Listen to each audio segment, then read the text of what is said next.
Okay, taking off an outer crankshaft seal on this 2006 Hyundai Tucson. It's a 4-cylinder. Here's the engine information, 2.0 liter. Just doing a timing belt, water pump on it.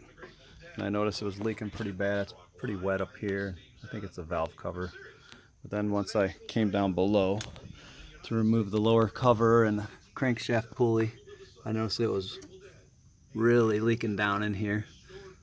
So typically I can get a screwdriver, kind of just get up under the seal, and sometimes you can pop it out or use a small pick, but on this particular one I couldn't get it off doing that. It was in there pretty tight, so what I used was just a small bit, drill bit.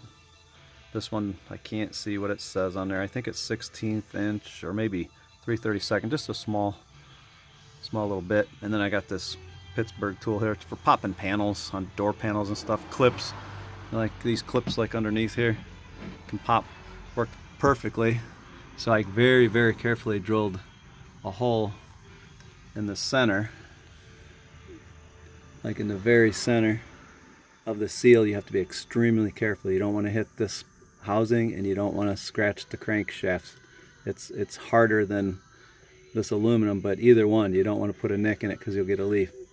So you just want to drill really lightly, and you just want to just barely put pressure on this bit, so when it goes through you don't hit anything behind it. So just drill real carefully.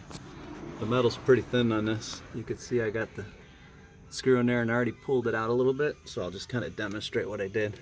I just used the housing here, this housing.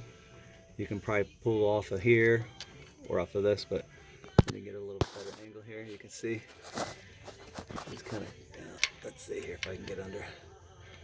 Yeah, like that. You just kind of use that leverage to pull it. You can see it coming out now.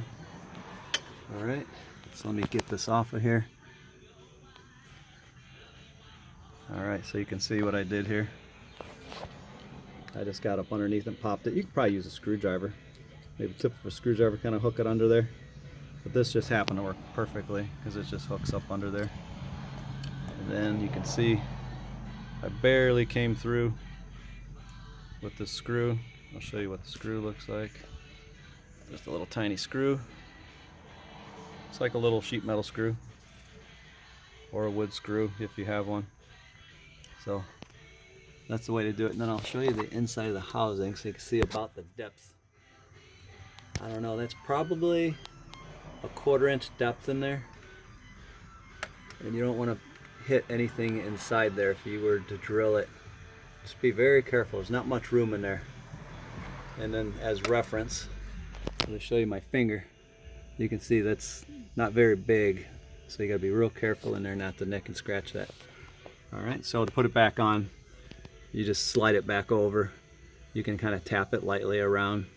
I've seen people use like the back side of a screwdriver, you know, just tap. If you have a big socket, a deep well socket that fits perfectly the same size as this, you can do that.